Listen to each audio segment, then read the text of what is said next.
سڵاو دیاردەیەم جارە باز لە دیاردەیەکی هونەریەکەین هەڵبەتە کاتی تۆمارکردنی بەرنامەکە لە کاتی سپۆنسەریکردنی کوردستان 24 لە فستیڤاڵی فیلمی دوهۆک پێمان خۆش بوو دیاردەیەکی هونەری باسکەین ئەو دیاردە هونەریەش ئەوەیە کە با من یەکسەر لە بنی هەمانەکە بم بە پێی بە دوواداچوونێکی خۆمان بە دوواداچوونێکی ئابووری خۆمان لە ماوەی 24 کاتژمێرە لە تەلەڤیزۆنە کوردیەکان زیاتر لە 30,000 دلار پارە ئەیرێ بە درامای دۆبلاژ کراوە واتە 3 دەفتەر دلار بە زمانە بازاڕێکە یعنی لە ماوەی 24 کاتژمێرە تەلەڤیزۆنە کوردیەکان لە کوردستان بای 3 دەفتەر پارە ئەخەنە درامای بیانی و پێشکەشی خەڵکیەکەن ئێمە لێرە باسیەوە ناکەین درامای بیانی باشە یا خراپە کوالەتی چۆنە و چۆنی چکە بەڕاستی ئەگەر واقعی قسە بکەین و بە زمانێکی هونەری قسە بکەین ئەو درامانە لە کوالەتیەکی هونەری بەرزایە بەڵام قسەکە ئەوەیە ئایا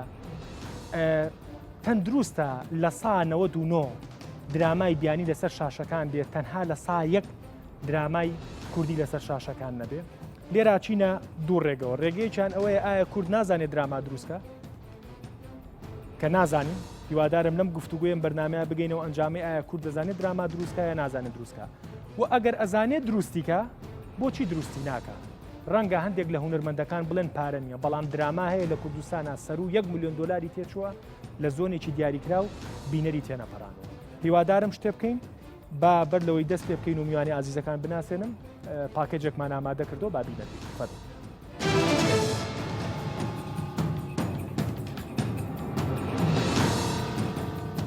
زنجیرە و فیلمە بیانەکان کە بەشێکی زۆریان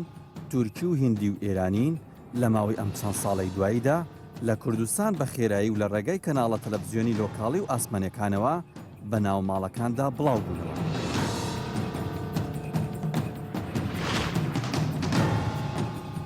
بەشێکی گرفتەکە بۆ نەبوونی بەرهەمی خۆماڵی و بێبازاری بەرهەمی کوردی و لاوازی لایەنی هونەری دەگەڕێتەوە کە وای کردووە بینەری کورد لەگەڵ پێشکەوتنەکاندا چاوەڕێی کاری باش و چیرۆکی کاریگەر بکات.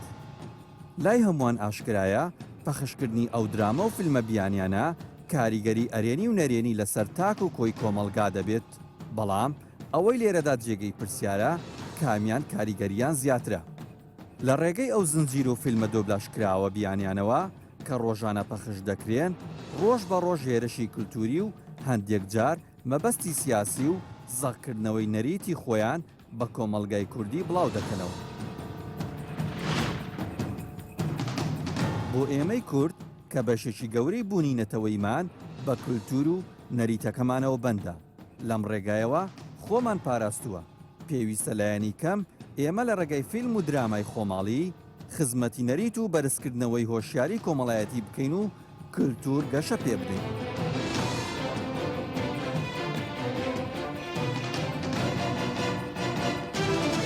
دەستخۆش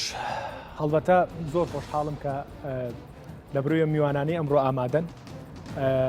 با بڵێن هاوپیشەم و هەمووتان بێ وەرەقا ئەناسم لە بروی کە نزیکن لە پیشەکەی خۆمەوە مامۆستا عەبدولی حەمەدجوان وەک ئەکتەر میوانە بەخێر بیت عەزیەتی کێشا کاک شەوکە دەمین دەرهێنەر جەنابی شێ بەخێر بی خات و دڵنیا وەک ئەکتەر ئامادەیە جەنابی شێ بەخێر بی عەزیەتی کێشا کاک مەمەند ئەکتاش پرۆدیوسەر جەنابی شێ بەخێر بی هیوادارم بە بۆچوونەکانی هەمومان گفتوگویەکی هاوڕێیانە بکەین و مەسجێکیش بین نامەیەکیش بین بە حکوومەت یاریێنی کوردستان و لایەنی پەیوەندیدار بابزانین ئەسلی ئەم برینە لەکوایە. کاک شەوکەت خۆشبەختانە سەرباری هەموو ئازارانی کە دەرهێنەرەکان لە کوردستان و بەتایبەت لە باشوور هەیەە بەڵام تۆ هەر بە هەر جۆرێک بێ لە جۆرەکان تۆ هەر نەوەستایت و تۆ بەرهەمەت هەیە ینی من پرسیارێکی تۆزێک واقعیەکەم یعنی ئایا بینەری کورد لە نێوان درامایەکی ئازنزمی کوردی و درامایەکی ئازبەرزی بیانی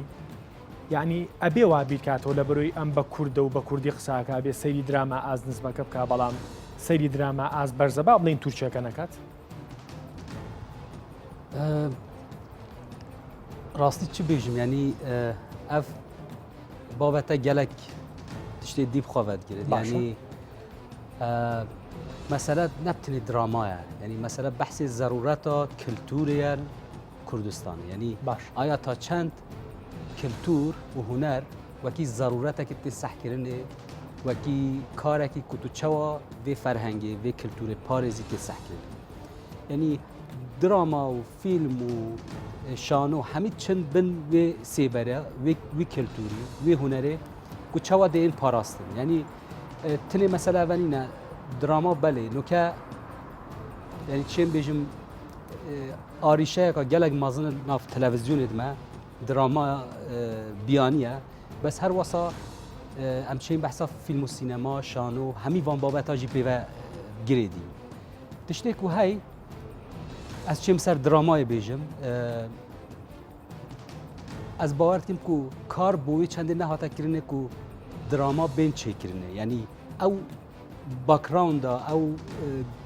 زمینه که بو چێکردنا دراما بێت چێکردنی نەهاتە خۆڵقاندن لكردستان لكردستان باش الزمینە چییە مثلا درامای کوردی هەیە یعنی با بڵین سەر و ملیۆنی دۆلاری تێچووە بەڵام لە زۆنێکی دیاریکراوە بووە و لە ڕووی هوەریشەوە ینی ئەو بازنەی تێن نەشکانەوە کە بڵین ئاهێکمان پێ بێ بڵین وڵات درامایکی کوردیمانە کاک دەروون ینی دراما نه بس دراما سینما جی بری کو بحث پاره بیت کردنه کل کردستان همی گاوا وقتی بحث سینما بیت کردنه یا بحث دراما بیت کردنه اول تشت اوه باجت چنده پاره چیه از بارتیم پلانک سیستمک وید بو چکرنا دراما فیلمال کردستان هبت بری کو تو هزرا پاره بکی یعنی او کاره وزارت روشنبیری بو نمونه دوان 20 سالت بوری داکری حتما نیتك خیر هبیه که هاریکاری بکید هاریکاری دراما بکید یا فیلم بکید بس برکو اف هاریکاری چجورا نچود قناغ کا سیستماتیک دا نبیه ارگانیزیشن شخصی و حزبی و بله دقیق وصایا یعنی باش تو جواب یود نام و بینری کرد او جوابم برو با بینری کرد لبروی که درامایکی بابلین بزمانه که درامایکی فاشلی از نظم سیر کرد لبروی کردیه یان سری درامایکی از برس کرد وکو بینه يعني تاواني هي اگر سيري دراماتي از برزي جوان كواليتي بكا نخير اصلا بحث اويا كون بحث حذف دراما كا تركي نينا اوج خلطه يعني اگر ام بيجين تلفزيون كردي نابت دراما تركي يان ايراني يان اوروبي يان حتى امريكي پخش كن او اصلا دچت خانه كا فاشيزم دا يعني تو حركت بيجي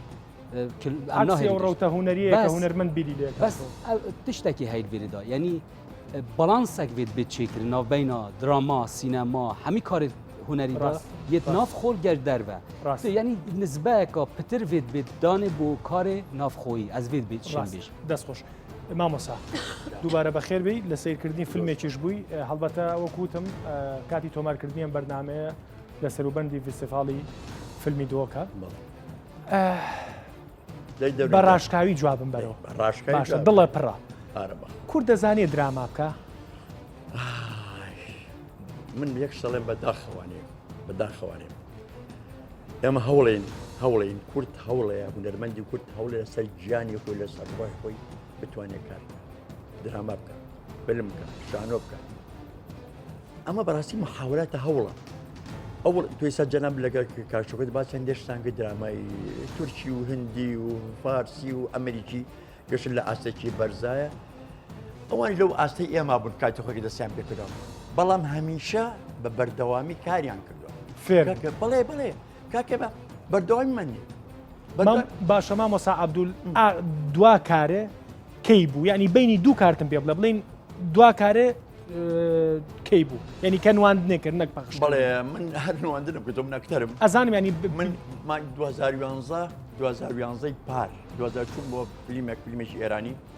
مشارەکەم کردووە فیلمێکی زۆر باشە چاپشان نێراوە جوا بە دوای لە درامایەکی تەلەڤیزیۆنیا باشە بینەکەی چەند ینی بڵێم هیچ نەبوو باشە لە بینی ساڵێکە تۆ لە ساڵێکا دوو کار ینی بە دوو کار فێر ئەبێ مامۆسا شەوکەت ینی بە دوو کار ئێمە فێر ئەبین ینی مامۆسا عەبدول کە یەکێکە لە ئەکتەرە دیارەکانی شوێکێکە لەو ئەکتەرانی کە ڕەنگە ئەگەر درامایەکی کوردی بکرێت دە ئەکتەرێ لەو تەمەنە و لەو کوالیەتیا بوێ گەوری خەڵکە تەنها ئەوە نەهەبێت ینی بەڵام ئەکتەری کورد و دەرهێنەری کورد و وا بڵین کرۆ و تیمی کوردی بەو خاو خلیچیە بە ساڵی ئیشێک و بە ساڵی دوو ئیش فێری ئەوە بین کە ئەمبێنی ئەم شاشانە ڕزگارکەین لە درامای بیان کاک دەرون با کاکچەکە من نزۆم تەبین مەسەر مۆزوانێ باش سەر مۆزووی ئەوەی کە جەنەوی ساباسی کرد پرسیارکە با کاکچەکە جوابەتەوە بەڕاستی هەندێ شتێ ئێمە بەڕاستی با خۆمان ون نەکەین لە کۆمەڵی مۆزوان قەتای قوربەسەری ئێمە نییە کاکە برا ئێمە سیستەممانێ کاکشۆ باش سیستەمی نەوەزایەتی ڕۆژسەرنە تەلەڤیزیۆنەکان بە کاب هەموو کەناڵەکان باسە باش کەسیان ئامادەنین درامایەکی کوردی پەخشکەن تا درامایەکی بێجەک بێگانە و فارسی و تووچیکە حرمەتم بوون ناڵێم قەتعکرێ باشە ئامادەنین متەسەورەکەی درامایەکە بێت کوردی درامایکی قوربەسە درامایکە بە نازانم چۆن ئەیکە حازرەکە تا ئیباتە تەلەڤیزیۆنێک ئەڵێ بە بەلاژەمەتێ بە خۆڕایی نمایشیکەم بەس تەلەڤیزیۆنێت کە ئیشی کوردی من ئیشی کوردی لێ نایە بەس ئامادەیە لەگەڵ حرمەتمان مناڵم تەرکرێ بەس ئامادەیە ئیشێکی تورکی ئیشێکی فارسی ئیشێکی هندی ئەمریکی لێ باو بەڕاستی بینەری ئێمالێکە ئالوودەی کا بەو درامانەوە من لە ماڵێک خۆمە سەرەکەم لە حوتی ئێوارەوە تا دوانزەی سی دراماکە کاکە مرجە بە سەیریکەم ناڕم ناڵم نەمێنێ بەڵام وایان لێ کردوون کاکە با ساڵی دە درامە هەوێ با پێنج درامە بێ هەموو تەلەڤیزیۆنەکان بۆ زایتە ڕۆژۆبیری ئەم دەسەڵات و حکوومەتی هەمانە با کاکە داحمی کاری هونەری بکەن داحمی سینەما بکەن جا بزانە کاک دەروون لە ساڵەکە دە دراما بێت لە 5 ساڵە بزانە درامای کوردی ناکات دە ئاسی درامای تورکی و درامای هەندی ئەو درامانێکە فارسیکە باسیەکەن ئەگات لەبەرەوە چی کادری ئەکتەری باش دروست بێت سیناریستی باش دروست بێت تەکنیکاری باش دروست بێت بەڕاستی دەرهێنەری باش دروست بێت کاکە ئێمە بەڕاستی ئێمە گوناحین ئێمە گوناحەکە بەڕاستی حق نە گوناحەکە بێت سەر ئێمە هونەرمەند گوناحەکە لە قسەکەتانەوێ سەپۆرت ناکرێت کاک مەمەد پرسیارەکەم بیر نەچۆڵێ جەنابەت پرۆدیوسەری لە وڵاتی ئەڵمانیا کارەکەی کاری بەرهەمێنانەکەی ئەڵبەتە بۆ بینەران پرۆدیوسەریانی بەرهەمهێن بەپێی یعنی قسێکی سۆرانی کوردی خۆمان هەیە ئەڵێن بەپێی ئەو تۆزەی هەمانەی تر بەپێی ئەو قوڕەی هەمانە هەر ئەوەنە دروست دەکرێت بەپێی ئەو واقعی کە ئێستا لە کوردستان و بەتایبەت لە باشووری بینی دڵخۆشکەرە بتوانین دراما دروستکەین بۆ ئایندە دڵخۆشکەرە وا بکەین کە لە 10 ساڵی ئایندەیە شاشەکانی کوردی لانی کەم لە 150 درامای بیانی بێ لە 150 درامای خۆماڵی بێیان تۆزەگە بێ بە قسەیەکی خەیاڵ پڵاوی و فەنتاستیک بەری هەر تشتی دوێ مرۆڤ 20 ساڵی داوی حرەکەتا سینەما کوردی بنێرە یعنی پشتی یلماز گونێ وان 15-20 ساڵی داوی دا سینەمەیەک حرەکەتێک سینەما کوردی دروست بوو ئەوە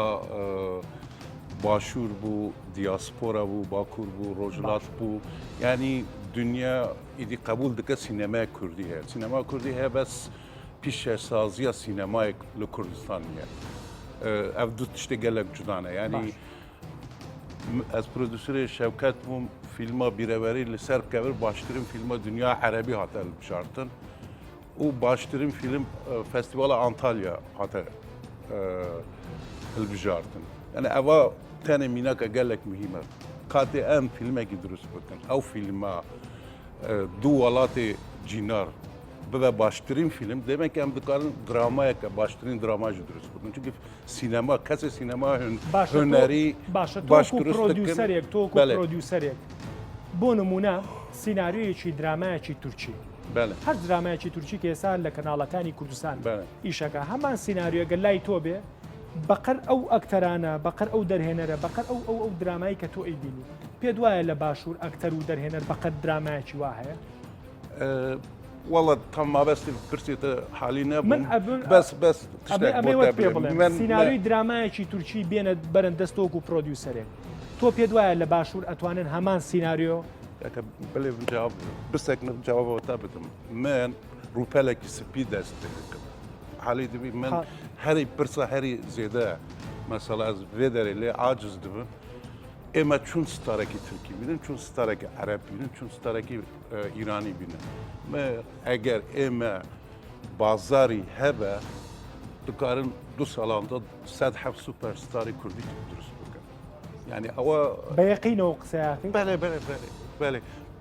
من بۆ تەلەڤیزیۆنی ئالمانی فرانسی فیلمی سینەمایی دروست بکەم دکارم فیلمێکی کوردیشی دروست بکەم ینی حتانا 20 فیلمێ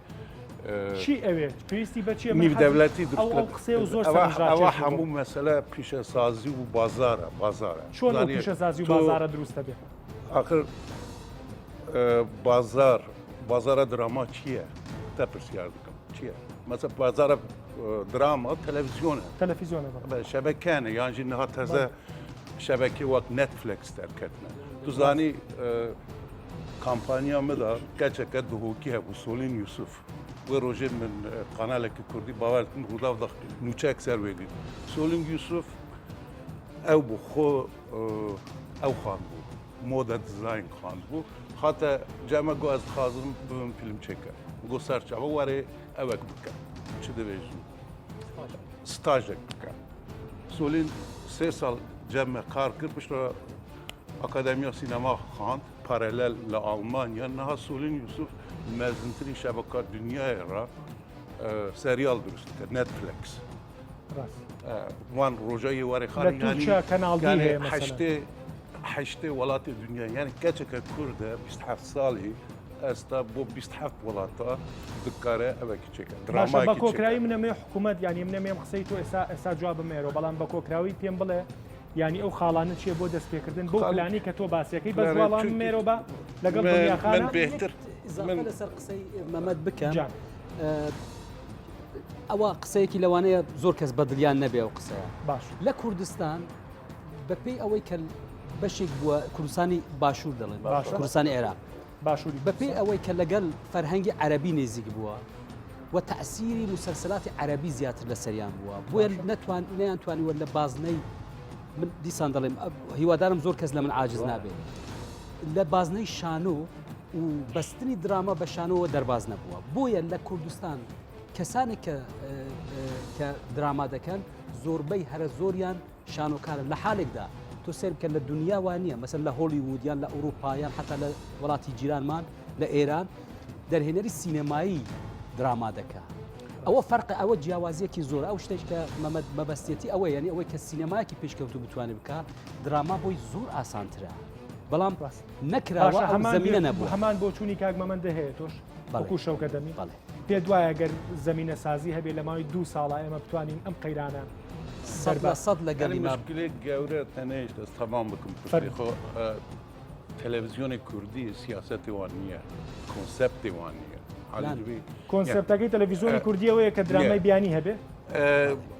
آخر وەختی ئەوە مەسەلە پلانە 1 ساڵی 2 ساڵی تەلەڤیزیۆن داتینە دووردا درامای کوردی نییە فیلمێکە سینەمایی کوردی نییە ینی ئەم فیلمە چێ دکن دەچێت فستیوالی دنیای خەڵاتە دەگە بەس ئەم نوچەی خەڵاتی خۆ دەبێتی ڕۆژێکی مەسەڵە مدرێکی تەلەڤیزیۆنێکە کوردی بیر نەکردە تەلەفۆن نەکرێت گوتیا ئەم وێ فیلمێ ساڵێک دەرباز بوو 2 ساڵ دەرباز بوو ئەم وێ فیلمی ئەم دکان قانادا خۆدا نیشان بدەن ینی ئیلا دەبێت ئیلا دەبێت ئەم پەیوانە بچن و بێژم بۆڵە بخایە نظام چ ئەس فیلمێکە هۆلیوود تێ $1,000 دکردم نظام چ ئەوە نێرینەکە گەلێک سەقەتە چونکی ئەو فیلمە هۆلیوود تێ لە دنیا چەند وڵات هەیە هەموو وڵاتە دەردکەوە ینی تەلەڤیزیۆنی کوردی بەری هەرتشتی پێشیە دەبێت ئەو فیلمێ بەرهەمێ هەیە وانە نیشان بدەن دەستخۆش پشتی وێژی پلانێکی داینن بێژن تەمام ئەس درامایەکی چێتکەم بەس دراما من ئیزافەتەن بۆ قسەکەی جەناب مامۆستا دراما ینی سیاسەتی بەداخەوە زۆربەی تەلەڤیزیۆنەکانی کوردی وەکو لوقمەقازی سەیری دراماکار ینی ڕەمەزان و ڕەمەزان بیرێکێتەوە بە مانگی پێش ڕەمەزان گرێبەستێ لەگەڵ مخریجێکا بکە و 30 حەڵقەی بۆ دروست کات ئەگەر بژاری ئەم وەختە دەرەوە تێن کوردستانێ بەرچاوی مەز وەختە تەلەڤیزیۆنی کوردی دنێرم دوسێ تشت میێمە یەک سترامبش سیاستمەدار و تیاترۆ عفو مامۆستا چونکی تیاترۆ وەک دراما تێ فێم کرد شەوکەت گوت گەلک ڕاست بووەوە ینی بێ دەرێ سیاستمەدار دکن ستێ نە هونەرمەندە دەستخۆش دڵنیاخان وەکو خانمێکی یەکتەر چەند ساڵە نواندنی نەکردو بیرەیە 4 ساڵ دەبێت 4 ساڵ 4 ساڵە بڵێ. تۆ حەز و خولیای خۆشەوەک و خانوێکی گەنج بگورە ینی هەمومان ماشەڵا تەمەمان کامڵە بەڵام تۆ ماشەڵا لە هەمومان ئەوە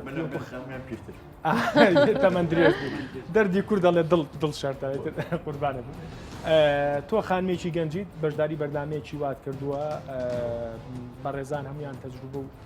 کاریان لە تۆ زیاترە بەڵام وەکو خانمێکی مناڵ مامۆساڵە 4 ساڵە نواندنم نەکردو تر کاک شەوکە چۆن فێرە بێت فێر ئەبێ یانی ساد نواندن بکاتەوە ڕەنگە بەر ئەو هەموو ڕخنەیە بکوێ کە بینەری کورد لێگری ئەڵێ کاکە نازانێت چۆن فێر بێت ینی چۆن فێر بێت قسەی تۆ چییە لە ئایدایەکی گەنجانی خۆتەوە لە بیرێکی گەنجانی خۆتەوە کاک دەروون من وا هەز دەکەم سینەما لە کوردستان گرنگی پێ نادرێت باسی دراماکەین باسی دراما و شاش بناغی هەڵبەتە هەماهنگن ینی یەک پاکێجن بەڵام ئێمە لەم بەرنامەیە لە بڕووی دەروون و دیاردە بەرنامەیەکی تەلەڤیزیۆن باسی دراماکەین باسی ئەوواکەین کە هیچ معقولێتی تیانە سیرەکەی نازانمە لە خۆمە ڕێم پێ بێم قسێ بم کاڵە هیچ معقولێتی یان لە سا 99 تەلەڤیزیۆنی کوردی درامای بیانیە لە سایەکەکە وەکو لوقمە قازەکە جەژن و جەژن و ڕەمەزانە و ڕەمەزانان سی حەڵقەمانەیە نەدەس و ئیتر باش بێ و خراپ بێ خوازانێ مەبەستەکە ئەوەیە تۆکو خانمێکی گەنج وزەیەکە تایە 4 ساڵە کاری نواندن نەکردووە ڕەنگە دەنگوبۆی ئەوەش نییە کارێک بکەیەوەنی هیچ گرێبەستێکە لەبەر دەسانیە لە ئێستاەوە نیە وڵا سناریۆم بۆ هاتووی تر بزای نەگەر بۆ دراما نردراوە لە ئێرانەوە ئی کوردستانی ژنا باشە فارسیانی کوردن باشە قسەکە ئەوەیە تۆکو ئەوی کە ئەو تەجروبە کەمەی کە هەتا لە بواری نواندن و لە بواری سینەما و دراما پێ دوایە ئەم دۆخەتەیە پەڕێدیایی تر ئەوەی کەی بینین هەر ئەوەیە و ئەبێ بێشێ سەر بنینەوە ئەگەر بەڕاشکاوی قسە بکەم بەڕێی من ئەو درامایانە کوتت باسی سینەما ناکەین باسی دراما دەکەین ئەو درامانی لە کوردستان دەکرێت و وەکو لوقمە قازی تەماشا دەکرێن بەڕاستی لە ڕووی فکرەوە زۆر زایفن لە ڕووی دیالۆگەوە زۆر زایفن لە ڕووی ئەوەی کە مەسەلەن ئەکتەرەکان شانۆی تەمسیل دەکەن ئەکتەرەکان بەڕاستی ئەکتەر نین هیچ کەسەی خۆی لەو دەورەی کە پێشکەشی دەکرێت بەشدار خۆش دەگرێتەوە من زۆر لە خۆم بێگومانم کە من ئەکتەرێکی باشم بەس من هەمی شۆکتوم ئەکتەری درامانی من ئەکتەری شانۆ نیم ئێستا ستەی زانێن پێم بڵێن ئەوەندە دەورەیەوە هەڵبەتە مەبەستێکم لەو قسەیە بوو پێم خۆشە کە خەڵک وردە ڕخنە لە خۆی بگرێ هەمیشە هەندێک ڕخنە ڕوبەڕووی ئێمە بێتەوە کە بەرنمەیەک دروست دەکەین لەسەر بابەتێک کە پەیوەندیدارە بێ بە میدیاوە هەمیشە کۆمنت بۆم نەنووسێت لە میدیاکەی خۆتەوە دەست پێ بکە ئێمە کە بەرنامە دروست دەکەین یەکەم ڕخنەکەی گرین لە خۆمان یەگرین لە کوردستان 24 یەگرین و ئەم بەرنمەیەش پشتی چی بەر کوردستان 24ەکەوێ ئێمە قوبوڵمانە بەرەو چاکردن نەک بەرەو ئەوەی کە ڕخنەی ڕوخێنەر و یەکتی پێ بشکێنین بەڵێ لەم بەرنمەیە شاڕەنگە کۆمەڵێک دیوی ئەم بەرنمەیە کۆمەڵێک قسەمان لەم بەرنمەیە ڕخنە بێ بۆ کوردستان 24 بەڵام ئێمە قوبوڵ یەکەین و بەو فەلسفەی شەکەین کە ئێمە ڕخنە ئەگرین لە خۆمان بۆی کە باشتر پێشکەش کاک دەروون من وەکو گەنجێک وەکو کچێک کە لەو وڵاتە دەژیم ماوەی 10 ساڵم لێرە دەژیم کاتێک دادەنیشم تمشای درامایەک بکەم کە بڵاو دەکرێتەوە هیچ شتێک لەو درامایەدا سەرنجی من ڕناکێشێ بەڕاستی حیواری ڕاق سناریۆیەکی زعیف لەوانەیە من حدم نێ لە ئاستی ئەو باشە بۆچی وایە بە بۆچوونی ئەو بۆچوونە کاک شەوکە قسەکانی زۆر تەواو یانی ئەگەر وەکو بینەرێکیش منیش کە خۆشم کاری درامام کردووەمانە بەڵام مامۆسا قسەکانی زۆر تەواو ینی سیرەکەی کە سێرێکی درامای کوردیەکەی ڕەنگە هۆکارەکەی قسەکەی جەنابێ بێمە فێر نەبووین جارەیە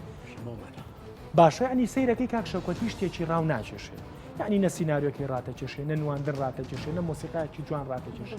تاواویکە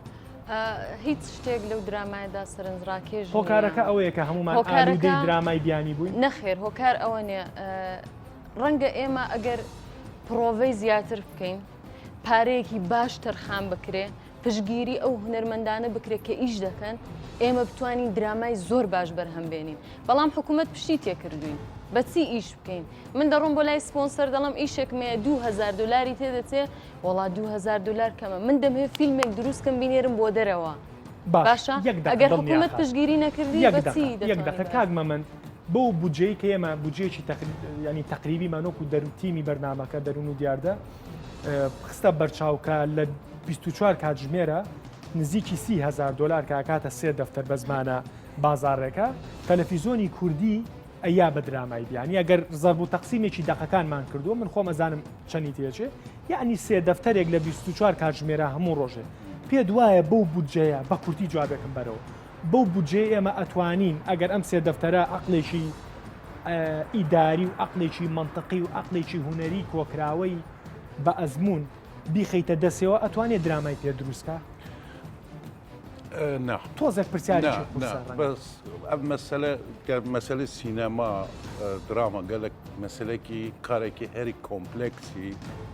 زەحمەتی دنیاە مە کووردا تەبیعەتێک هەیە ینی زۆر چاوی بیر دکەن مرۆڤ تەماشا دکە بەس بچاو دەبێ بیر نەکەنە ئایا درامای سەرکەفتی چون دروستە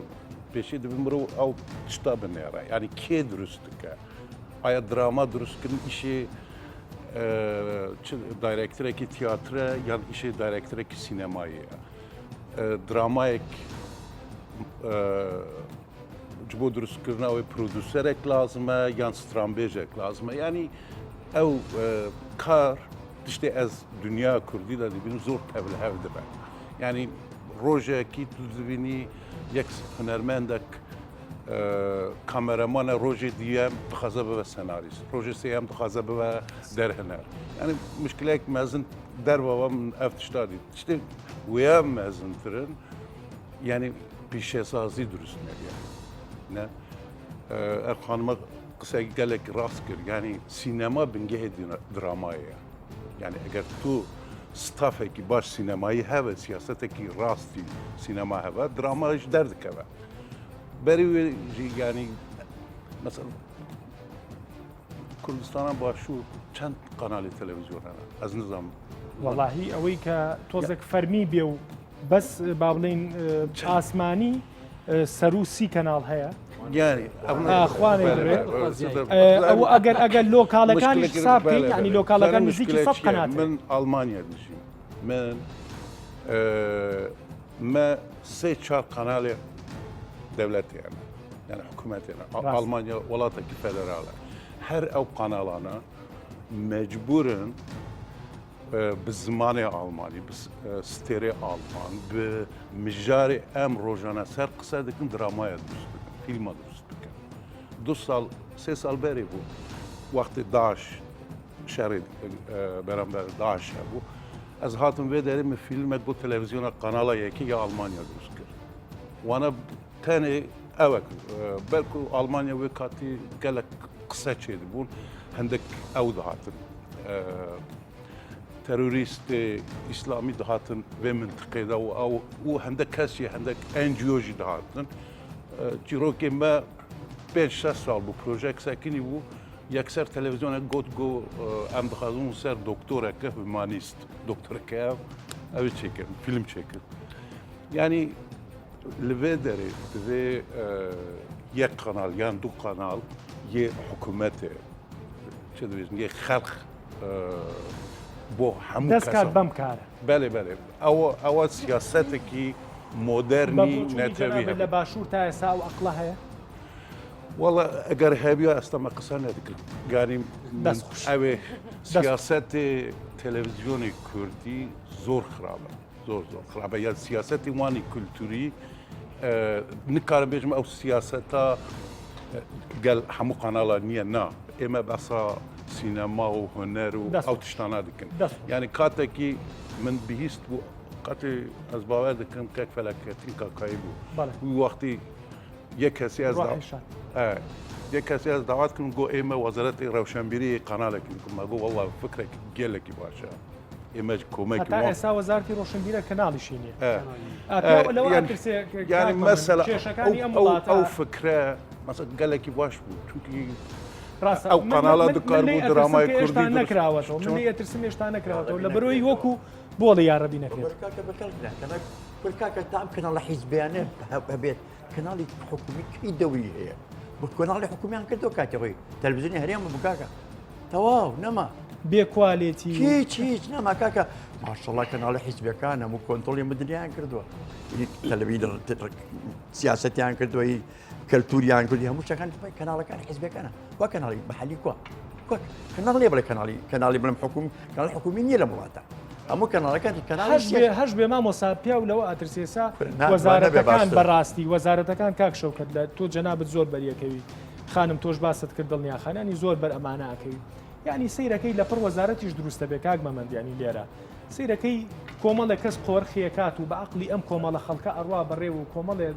دەخۆ خۆ وەزارتی ڕۆشنبیری لە ماوەی ڕابردووە کۆڵێ پاری لە دراما سەر وازمانە بێن دەرونجان دەوازمان کرد بۆ تو هەندێک شتێک خەریکە ڕۆحمان دەرێنی بیڵێ بوازێ من بەڕاستی زانی چۆنە ینی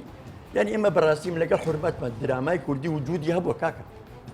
ئێمە ئێساکە لە تۆ ئێمە کۆ کردەوە بۆ کۆبوونرە بوو کاک شەوکەتەوە کچە بوو لەبەرەوەی ئێمە کە درامان نەکردەوە کارمان نەکردە ئیسا لە دڵنیایدان چ قسەمان نەکرد جەنابی چلەوەی کە وەزانجە سا بەرنامەی پێشکەشەکەی تۆ وەختی خۆی ئەکتەر نەبوو بەڵێ ڕاست من بەڕاستی گوناحە ئێمە بەڕاستی هێرشکەنە سەر ئەکتەر و هنەرمەندی کورد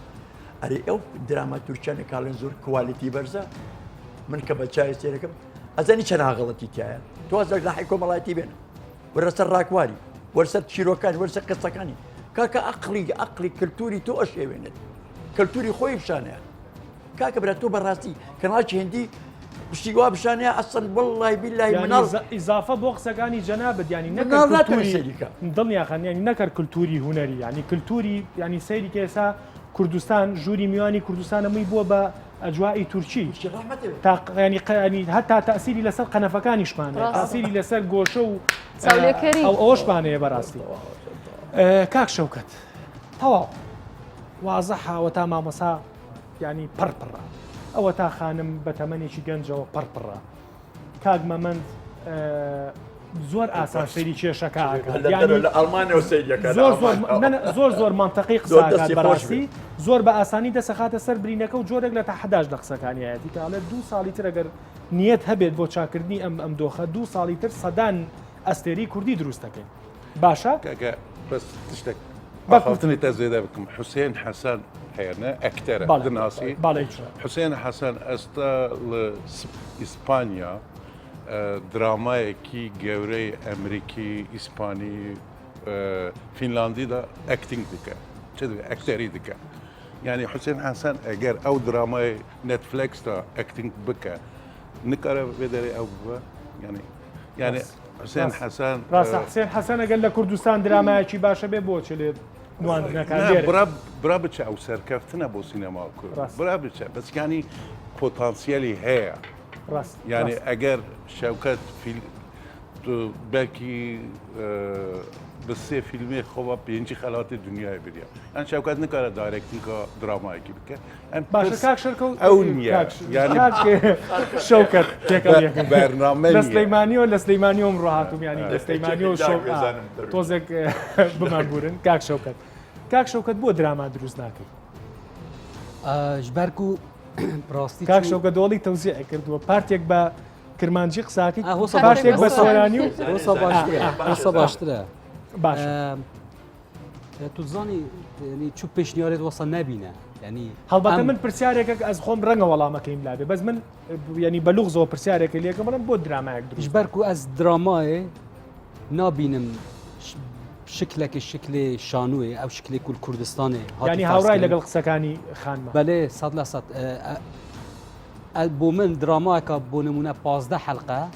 وەکی هەندێک و ئەس 5-6 فیلمی سینەمایی چێ بکەین من پێ دیدی یا سەکری بەلێ ئەکیت وەسایە ینی تو ئەگەر درامای وەلێ بکیک و بێژێ چونکو ئەوە درامایە بلا بینەری بواستینین بلا کامیرەت بێرێ یەک بچێت 10 دقیقە نزانم یەدی بێت گەلوی باخەوت کامیرە خراپێت ئەسوسا ناسەحکیم درامایە ینی من بەرەژی منیەت هەیە و ئەگەر فرصت هەبێت ئەس درامایەکێکی بکەم بەس بنەفەسە سینەمایە باشە بۆ نەو کردووە هەر بە کورتی پێم بڵێ ژبەرک و دەرفەت نەبێ من کاکدەر و من 5 ساڵە فیلمی سینەماییش نەچێکرا من 5 سناریۆ نوێسین ئەف ساڵە ئەزێ دەستکەم فیلمێکی سینەما ینی ئەف ئیمکاناتە نینە بەس زانی ئەس ئەگەر ینی ڕیشەیتر سەحکمێ ئەس بێژم ژبەرک و vێری سیاسەتەکە کللتوری هوەری نەبیە ئەگەر نە حتا ئەف تەلەڤیزیۆنێت کو هەینجی ینی ئەس نەوعەکی دەبینم ئۆکی تەلەڤیزیۆنە حکومی نینە بەس ئەف تەلەڤیزیۆنێت کو هەین حکوومەت بێت بشێ سەروانە فارز کرد بیاسایەکی قانونێکی کوهین مەجبورن دراما فیلم کاری کللتوری کوردیژی نیشان بدن نەبەسیە حتان و کە وەزارەتە ڕۆشنبیریە من نزانت کول فامیلی مۆل فیلمێت بیانی ساب تایتل عربی تی نشان دانه نه ساب تایتل کردی یعنی وزارت روشنبیری هاش وان تشتانی اجبر کو تو بچی من بیر کاک اوپنینگ شەوکەت بە پێی یاسای ئەوەی کە جەنابەت ینی هەڵبەتە خۆشم تۆزێک زانیاریم هەیە ینی هەڵبەتە لە سینەماکانی هەموو شارەکانی کوردستان مامۆسایانی لە سلەیمانیش لە سینەما کە فیلمێکی بیانی عرضەکرێت بە سەبتایتڵی عەرەبیە لە کاتێکا کە فیلمەکە بە یاسایی هاتۆتە کوردستانەوە کە ضرورە وەنیە کاک مەمەند این ضرورە ئیجبار کرێ کە لانی کەم ژێرنووسەکەی کوردی بێت. از تشتکی زیاده بکن بری محمد باخوت یعنی پیر روژا اوپنینگ مش وزیر روشنبیری الویری بی مجی پرسی وضع سینما و وزارت روشنبیری و هنر چوانه گفت گلک باش نینه من مگوت جبرکو حتی نو که الوان 25 ساله وقتی تو چی مثلا بحث سینمای دکی وزارت روشنبیری یک لاپرا تبینی دنیشات دادن یاساک نینه رساک نینه قانونک نینه مکانیزمک نینه تو بزانید وی ولاتی سینما وزارتی روشنبیری بە بۆچوونیەوە چیەکە؟ يعني اجي تناجي هم اوا فيت اوا 20 ساله بحثا بلان و استراتيجيه كن بس بو هنر و بو سينما و بو دراما و بو شانات شو استراتيجيه وەکو گەنجێک دڵنیا خان وەزارتی ڕۆشنبیری چیەکە؟ پارە وەردەگرن سەرفی خۆیانی دەکەن یا سەرفی کۆمەڵێ هونەرمەندی ناهونەرمەندی دەکەن بەڕاستی گۆرانی بێژی بێ ئازمون دیارە شتەکە بەڕاستی شتەکە مامۆستا دیارە. باو پرسیار لە تۆ وەزارتی ڕۆشنبیری چیەکە؟ من لە ساڵی 92 کادرێکی وەزارەتی ڕۆشنبیری بووم. باشە خۆت فەرمان بەرێزە. بەڵێ ئێستا خانش تەقاوتە. باش خانش من وەزارت کاتی خۆشی بە وەزارتی ئەم لەم فستیڤاڵەشە پێ بتۆ وەزارەتی ڕۆشنبیری بێ بەرنامەیە بەرنامەی نێت هاوارمەکەی ئەبێ وەزارەت بەرنامەی هەبێ بێ سیستەمی هەبێ بەداخ وەزارەتی ڕۆشنبیری نەک وەزیرە هەموو پێشوانێ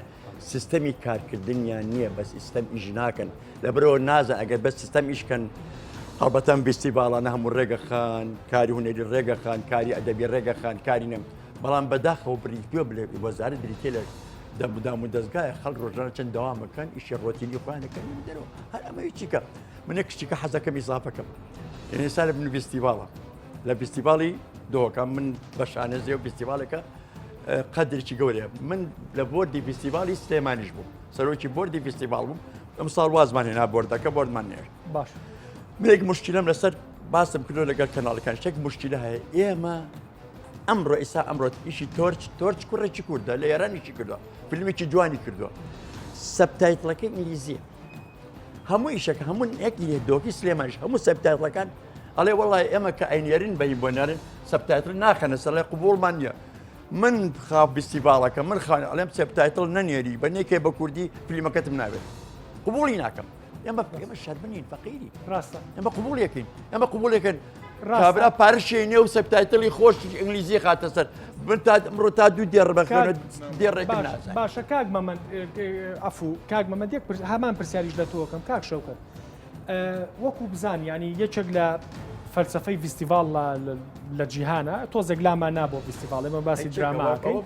باشە ینی یەکێک لە فەلسفەکان ئەوەیە کە نوێنەرەکانی ئەو وڵاتەی تر چ ڕێکخراوی NGO بێت چ ڕێکخراوی حکومی بێ هەر ڕێکخراو نوێنەرێکە نێرێ مەسەرەن ئەکتەرێک باشە بانگەکرێت دەرهێنەرێک باشە بانگەکرێت لەپڕ دەرهێنەرێکی تازە فیلمێکی جوان ئەرزەکات نوێنەری وەزارەتی ڕۆشنبیری وڵاتە بانگێکات لە وەرەکاکە درامایەکمان بۆ دروستکە ئەم شتانە لەم فستیڤاڵانە هەیە تێ دوایە نوێنەری حکوومەت نوێنەری وەزارەتی ڕۆشنبیری لێرە هەبێت دەستێ بخاتە سەرشانی مامۆسا عەبدوڵ بڵێ وڵا ئەو نواندنە و جوان بوو دەوەرەکە باگرێ بەستێ بکەین و درامایەکمانە شتی وایە بینین لەم فستیڤاڵانە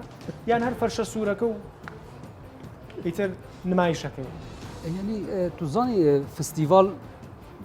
تعريفك ديا هاي بناسك ديا هاي يعني فستيفال جي بشكه شوي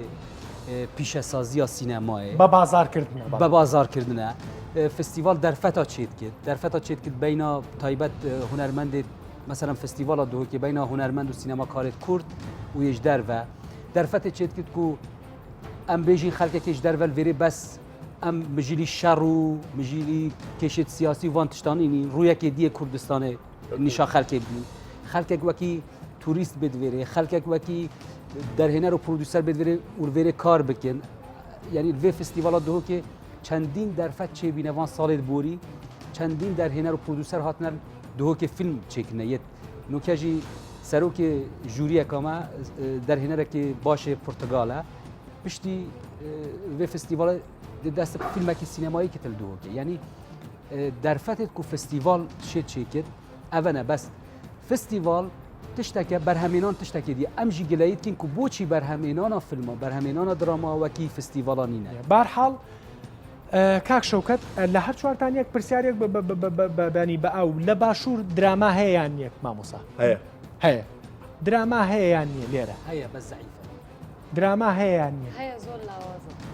هەیەیان نییە عفو من سالم والله حقیقت تلفزیون تماشانا باش دەخولەکمان ماوە ئیتر بە تۆزێک بەرەو ئەوە بچین کابینەی نوێی حکوومەت یاریمی کوردستان وەزیری ڕۆشنبیری وەکو مامۆسا باسی کرد چەندین ساڵی سا هەر تەقاوتیش بووە لەو بەڕێوەبەراتیا خۆی فەرمانبەر بووە هەڵێ بەڕێوەبەراتیەکە وەکو بەڕێوەبەراتیەکانی تر ڕۆژانەی خەڵک جێت ئیمزاکات و من دایان برادری خۆم هەیە مەعاشە و مەعاشە چێ سەردانەکات بەڕاستی یعنی ئەو ڕەخنەیەکی تونگە لە وەزارەتی ڕۆشنبیری لە بەشەکانی چۆن بەشی سینەمای هەیە بەشی میوزیکی هەیە برادری خۆم هەیە مەعاشە و مەعاشە چێ هیوادارم بۆ برینانە بچنەوە هەموو ئەو هۆکارە وردانەیە وای کردووە کە ئێمەوە تا لەسەر ئەوە قساکەین کە لە ساڵێکا درامایەکی کوردی نیە لە ساڵێکە ئەکتەرێکی کورد نابێ بە ئەستێرە نمونونەکانی وەکو حسێن حەسەنە چێ لە ئیسپانیا نوان دەکات دەستۆشی لەکە تشتێکی ئەس بیم ینی مەسەلا وەزارەتە ڕۆشنبیری وەکی چییە ینی ئەگەر وەزارەتە ڕۆشنبیری نوکە بێت کار بکرد دیتنا من بێت پلانێکە جدی بۆ سیستەمکردنا هەموو کاروبارێت هنری و ڕەوشنبیری هەبێت یعنی ئەم کوردستانی بەداخەوە یعنی ئەم مثلەن ئەم وەختی فیلمێکی چێتکین ئەم چەند مەها چەند هەیوا پری پرۆداکشن دکین یعنی خوا ئامادە دکین تەحزیرات دکین ئەمە بۆ کارێت دیمە ئەو پلان نینە یعنی یەکسەر مەدوێت بچی ناف کارێکی یعنی چێکردنا بنگەهی چێکردنا پلانێکە دروست مهمترش یەکسەر بەرە کاری چۆن ئەو پلانە لە وەزارەتی ڕۆشنبیری و حکوومەت یاریمی کوردستان بینی بۆ دروستکردن و بۆ ئایندەی سینەما و درامای کوردی من حتانۆکە ئەچێ بێژم نەبیە یان زۆر زعیف بیە نەبیە یان زۆر زعیف بیە بەس پێدویەک و ئەف پلانە چێ بێت باش کاگمە من چی بکەین نەسیحەتی تۆ چییە؟ والله من دەبێژم برە تەلەڤیزیۆنی کوردی بەری هەر تشتی دەست پێ بکەن ئەو فیلمێ کوردی هاتنە چێکردن یێ باش بواشینە بور و دەست پێ بکەن گەلێک جارا مەسەلا ئەم ناو دهۆکێدا فیلمێکی چێ دکن خەڵک نابینەوێ فیلمێ یەک قەوسی بچووکم بەرێک کاک شەوکەت ئەوەی چەکە لە هەرە کێشە گەورەکان یعنی ئێستا پێش بەردامەکە جەنابەت بەوە سێ فیلمی خۆتێ بۆ من نا باشە کە من هیچیانم نەبینی بوو من تۆزێک بە دوواداچی نیشمەیە بۆ بینەری فیلمم بەگشتی و فیلمی کوردیش بە تایبەت ئیشی ئێوەمانان بەڕاستی ئێوە ینی ڕازی ئەبن دوای چەند ساڵێک فیلمەکانتان بن بە کەناڵەکان بەبێ بەرامبەر ڕاشکاو آخر بۆچی بێ بەرامبەر ینی تو باش بە بەرامبەر ئەیەن توزانی چاوانێ من یەک تەوزیح لێرە بدەم کە بزانن فەرقی وەرگرتنی قسەکەتم بۆ گرنگ بووە وەستان نییەمەوە فەرقی وەرگرتنی فیلمی کوردی و بیانی ینی فیلمی ناوخۆیی و دەرەوە لە دەرەوە چوونە لە تەلەڤیزیۆنەکان حتا لە ئێران ینی تەلەڤیزیۆنێکی دەرەوە ئەگەر فیلمێکی بیانی مەسەلەن وەربگرێ بە $1 فیلمی ناوخۆی وەردەگرێ بە $10 دەزانی ئەوە فەرقەکەیەتی دەقاتی ئەوە یان حتا 20 قاتی ئەوە باشانی ئەگەر بە بەرامبەر بێ مەبەستمەوە نیە مەبەستەکەم وەیە یعنی کوردستان 24 ئێستا مبادەری تۆ بکات فیلمێکە پەخش کات لە بەرامبەر مادە یعنی لە بەرامبەرە ئەگەر ڕاست بکە بە هەدیە مشکلە نیە ئێمە دەتوانین بە هەدیە نانە بە هەدیە نا بادێنە چۆن درامای تورکی و فارسی و چی و چیەکرێ با فیلمەکەی جەنابی شێ بکرێ بەڵام دە بەرامبەرنا وەکو خۆی آخر بۆچی ئەس بێ ئاخفتنێتکەمش بەرکو گەلە تەلەڤیزیۆنەمەت بژین فیلمێت بیانی ئەرزانن بەلێش بەرکو کللتورە خۆیت فرۆشنتە تورکیا احتمالە حەز بکە درامایت خۆ بەلاش بدتە پاراژی بدتە بێژتە ئەوێ بەڵاو بکە دات و فێریوێ کللتورێ دەست خۆش قسەکان بەتاو ئەوە یعنی ئێمە بەسا پیشەسازی دکن بازارە ناوخۆیی دکن ئەگەر فیلمێن کوردی بێ بەرامبەر تەلەڤیزیۆندا بێ نیشانە بۆ چون ئەو بازارە دروست بن و بۆچە بێ بەرامبەر دروست ببن وەکیدن یعنی کاتێک تو بەسە دراما دەکەی ئەو ئیشی تەلەڤیزیۆنە ئەستا لێرە دەبێت دوو مدیری تەلەڤیزیۆن هەبوون مەسەر ئەو تشتە قسەی بکرەوە یعنی بۆچێ ئەوانە مەسەلا باجتی تەلەڤیزیۆنی خۆ نابێژن سەدان جەنابە بۆ پشتگیری لە قسەکەی جەنابە نەک بەڕێوبەری کەناڵەکان ئێمە هەڵبەتە بە بەڕێوبەری کەناڵمان نەوتووە بەڵام بە چەند کۆمپانیایەکمان وتووە کە ئێستا کاری دۆبلاجەکەن هەل لە خوانەوە ترسان هەرناتنە بەرنامەکەشەوە بەداخەوە بەێ یعنی ئەوە مرۆڤ هەر کارێکی دیکە ئەوێکی دیکە پلانێکی هەیە پلان چییە وقتی تو تەلەڤیزیۆنێکی دروستکی دەبێژی مەسەلا من سەدا سی باجتی خونی ساڵانە بەرکۆ تو بۆ بینەر تەلەڤیزیۆن دروستکینە من سەدا سی ددم ئەو تشتێ بۆ بینەر پێویستە یانجی بینەر دخوازە ئەو تەلەڤیزیۆنی کوردی بەس خەریکی دروستکردنی کلیبێ سترامبێژێ ئەوە هزار کلیبێ کیچ ئەم دەوێژە نازم کوردی چاو بڵێم ئەم دبینن و ڕێکلام دەبینن و ناو دەبین ناو دەبین ینی بۆ تەلەڤیزیۆنی کوردی مەسەڵ هەفکاری گەل سینەما کوردی ناکەن ینی بۆ ئەم نەها هەر ساڵ سێ چار فیلم ئەم دروست بکەم بەس وان فیلماندا بەشداری کەم تەلەڤیزیۆنەیە نییە دەستخۆش دڵنیاخان دوا قسە دەمەوێت یەک قسە بکەم کە ئەو قسەیە زۆر بەلای منەوە مهمە و دەبێت لە سە تا سەتی ژیایی مەجای ئەومدەن بیکەم من وەکو دەرهێنەرێکی وەکو ئەکتەرێکی ژن هاتم دەرهێنەری کورتە فیلمێکم کرد جامەبەستی من لەو قسەیە چێ پشگیری نەکردن و ناکۆکی نێوان مرۆڤەکان کە دەبێتە ئەوەی کێ من نەتوانین سەرکەوتوو بین لەوانەیە منێکی ژن شۆرت فیلمێک دروست دەکەم دوو پیاو لە ناو فیلمەکەی من ناکۆکیان هەبێت لەگەڵ یەکتر و فیلمەکەی من دەبێتە قوربانی ئەو دوو پیاوە ئەوە دەگەڕێتەوە سەر ئەوەی کە ئێمە بە شێوەیەکی زۆر گشتی پشگیری یەکتر ناکەین ئەگەر یارمەتیت بم بۆ تاوکردنی قسەکەت ینی مەبەست تۆەوەی ئەلبەتە منیش و سەرنجەمەیە کاک شەوکەت ینی لە کوردستانە ئیشی دروستکردنی فیلم و دراما کاک مەمەد ئیشی تیمۆرکە ینی لە کوردستان ئێمە ئەو ئیشانەی کە بە تیمەکرێت تۆزێک لاوازین کۆ نابین ڕاستە بێگومان مەبەستی منی شەرەوە بوو مەسەن بۆ نمونە من ئیشێکم کرد کاک دەروون هات کاک شەوکەت هات فڵان هات پێکەوە هەمومان دەمانێت بە تیم ئیشێک بکەین بە دڵ ئیشێک بکەین بەڵام لە نێوان کاک دەروون و کاک شەوکەت کێشەیەکی شخصی هەیە لەوانەیە لەسەر مۆزۆیەک ڕقیان لەیەک بێ منێک کە دەمهەیە یەکەم ئیش خۆم بەرهەم بێنم دەبێتە قوربانی ئەو دوو شخصە ئێمەش تۆڵی یەکێکە لە هۆکارەکان ئێمە هەر باسی هونەرمان کرد بەڵێ بە شێوەیەکی گشتی من ناکۆکی شخصی خۆشمان بەشێکە لەو هۆکار ئێمە ناکۆکی شخصی خۆمان تەداخل دەدەین لە هەموو شتێکدا لە هەموو ئیشێکدا لە سینەما لە دراما لە کلیب لە هەر شتێک کە هەبێ من ناکۆکی شخصی خۆمان تەداخلی زۆر سپاس بۆ دەسەکانە خۆش بێت کاک شەوکەت دوا قسە بۆ والله ئەز هەزرت کەم ئەگەر پلانێکە باش هەبت بۆ ڕێکخستنەوان تەلەڤیزیۆنە و بۆ مەحدودکردنەوانە و وەکلانە چێداین ئەو پلانەوێت حکوومەت وەزارەتە ڕەوشنبیری دەینێت بێژت تەلەڤیزیۆنە هاریکاریە دراما بکەن هاریکاریە فیلمە سینەمایی بکەن ئەو تشتێ مەمەد بێژت گەلە ڕاستە باشە قورسە کاک شەوکەت ینی قورسەکە مۆڵەت هەی بە تەلەڤیزیۆنێکی تەرفیهی با بڵین ینی قورسە پێی بڵێ زەحمە نەبێتەوە بە ئیجباریە بێ لە ساڵێکە دوو دراما بەرهەم بێن بەێ قورس نین ئەمانێ یان چەند فیلمێک دەردی مەمەند وتی تەلەڤیزیۆنی کوردی هەر بۆ بە کلیپ ینی هەر کلیپ و گۆرانی یانی ئەڵی تەنها هونەر هەر کلیپە لە تەلەڤیزیۆنت کوردی هەمی کۆپی پێیست ڕپۆرتاجی هیچ نونەرێکی تەلەڤیزیۆنێکی من نێدیت بوارێ فیلمی تەماشا بکە کابێ بۆ بینەرێ خۆ ئەس ئە فیلمە بگرم دەستخۆش ینی زۆرترین فیلمێت مەسەلەن بۆ نمونە ئەوروپی وریە دنیای سەحکێ تایتلی لە تایتلی کۆتایی دەبینی تەلەڤیزیۆن بەشدار وەکی ئەو تشتێ مەمەد کوتی تەلەڤیزیۆن ئارتێ بەشدارە مەسەلەن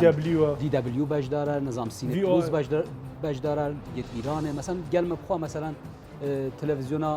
NHK بەشدار بیە یا ژاپۆن کە بۆ فیلمێک من سەرکارکوت تێچێکرا بترش نیڤە باجێتە وی فیلمی تەلەڤیزیۆنە NHK دایە هەرچەند کوردستان تیڤژی مشارەکە کرد بەرهەمینانەوەدا بەشەکە پارەی لێ ئەوەل vêrê nebiye kiltûr yanî تلویزیون هاریکاریا سینمای درامای کن بس هاریکاریا سینمای دەستخۆش کاک عەبدول دوا قسەمان وا من حەزەکەمە قسەی بکەم لەگەڵ داوای لێبوردن لە هەموو ئێمە خۆمان چەندجارێک قسەوەی ئەمە لە فەوزاژ ئێمە فەوزای هونەریمان هەیە فەوزای سیستەممان هەیە فەوزای خەڵکیشمان فەوزا نەزانێ فەوزاکە چییە؟ ئێمە فەوزاکە مەسەن بینەری درامای کوردی بینەری سینەمای کوردی بینەری شانۆی کوردی هەموو بینەرەکان وای لێ هاتۆ بەڕاستی پێی قوبوڵ نییە سێریشێکی کوردی بکە پێی قوبوڵ بەڕاستی هەستا ئەو مناو گەنجانەکە پێگەن زۆر بەلای تەبێ سەی درامای تورکی بکە هندی بکە ئەوروپی بکە هەڵێوە دواکەوتون پێویست ناکە سەری ئەو بکەن چیەکەن یعنی مەتەئمە بەڕاستی ئەبێ بینەرەکەمان بینەوە سەر ڕاهێنین وەکو چۆن کاتی خۆی بینەرمان هەموو بۆشانەوە بۆ سینەما و بدراما خەڵگا چوو ئەبێ ئەو بینەرە چۆن دروستکەینەوەوانی ئەو ئیش لەوە بکەین ئەمە چێ بەرپرسیارەوە ئێمە قەینە هون بێمە بەرسیاو هونەرمەند بەڵام کە ئێمە ئەڵێ بۆ سیستەم و وەزارت دەسەڵات باسەکەی دەسەڵات و سیستەم و هەتا پەروەردە وەزارت پەروەردە بەرپرسیار ئەرێ کاکە